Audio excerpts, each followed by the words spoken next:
I suspect, like a lot of Treasury people, those famous words fell into Treasury is exactly what happened to me. So I started at a company called Delta PLC. Yeah.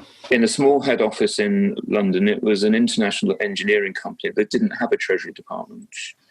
And whilst I started as a traditional head office accountant, quickly after I arrived was a treasurer whose job was to establish a Treasury department.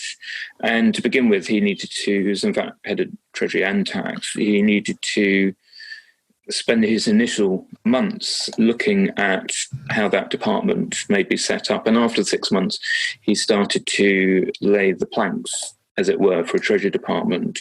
And that's where I realised that this could be interesting and was starting to grab me as somewhere where I might like to work. In fact, the treasurer was Martin Smith, who went on to work for Dyson for many years and in James Dyson's family office.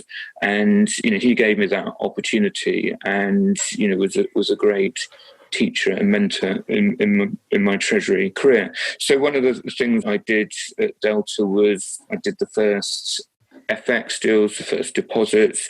I put in a treasury management system. And I did realise at that point that the treasury really was for me. And then I looked at the Association of Corporate Treasury, and I liked doing exams at that period in my life. And I started the treasury exams, and I can honestly say they were the most relevant exams I've ever done. It was because what I was doing during the day helped me with my exams, and the studying also helped me going forwards what I needed to do for my work. So they really were very practical, helpful exams. So I did all of them. When I say that, I did all of them. I was exempt some modules because of my chartered accountancy qualification, but I then went on to the next level. So I did them all in one go. By the time I finished that and spent a couple of years at Treasury and Delta, I realised that it was a small company, a small department, that to expand my Treasury career, which I was then set on, I needed to move to a bigger company with a bigger Treasury department.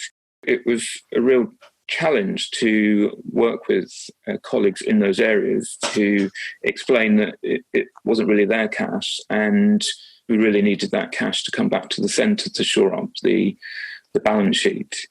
That was challenging for a number of reasons. There were cultural differences. There was the long-term view that cash was theirs. The cash was quite often tied up with the government bank, who was also the biggest employer, who was also typically a shareholder of Cable and Wireless. So there was some very unique nuances. Yes. But that was created challenges in problem solving, and that's one of the reasons why I like Treasury, because there's many areas where there's conundrums that need solutions, and seeking your way around that and negotiating and presenting of why that is the way to go is a skill that needs to be developed. But once you've got it, it's incredibly helpful to have.